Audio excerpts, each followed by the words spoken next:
Donald Trump's executive order this past week will empower the Federal Department of Education to withhold funding to campuses that do not squash anti-Israel rhetoric.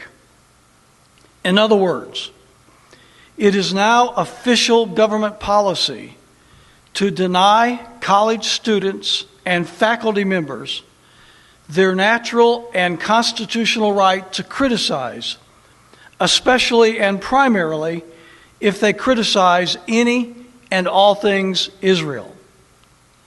This will also doubtless include speech that supports Palestinian rights.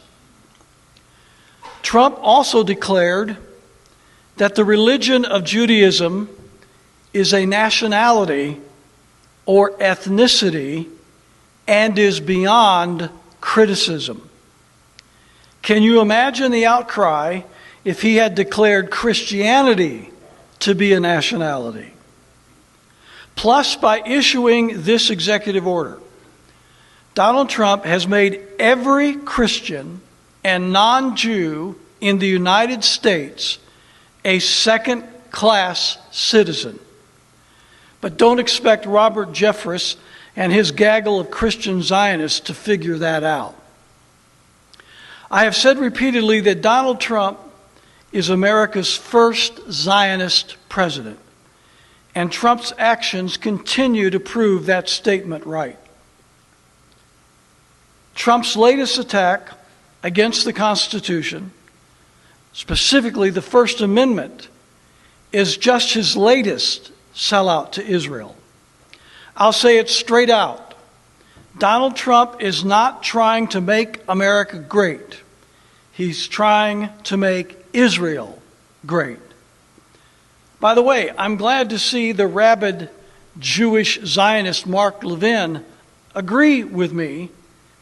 At the signing ceremony of this draconian executive order, Levin called Trump, quote, America's first Jewish president, close quote. Even casual research will easily discover that Trump's family is dominated by Jewish Zionists, as is his circle of friends and business associates. What a coincidence. Trump says his EO is protecting free speech on college campuses. That's a lie. His EO is squashing free speech, specifically speech that criticizes Israel or Zionism. Donald Trump is a pathetic puppet of the likes of the ultra-Zionist billionaire Sheldon Adelson. Even worse is the fact that the Christian Zionist preachers and churches in this country are as much Adelson's puppet as is Trump, which is why they love Trump so much. And all of this hypnotic support for FA Israel can be traced directly to the false teachings of John Darby and C.I. Scofield and the thousands of Christian Zionist churches and scores of Christian Zionist colleges that those two men created. Now, the Zionist Donald Trump is trying to prohibit colleges from criticizing Zionism. If you are looking for an impeachable offense, this blatant abridgment of the First Amendment by the President of the United States is it. But don't expect Democrats in Congress to challenge Trump's unconscionable EO that officially elevates Jewishness to royalty status, because the same Israeli lobby that controls the Republicans in Washington, D.C. also controls the Democrats.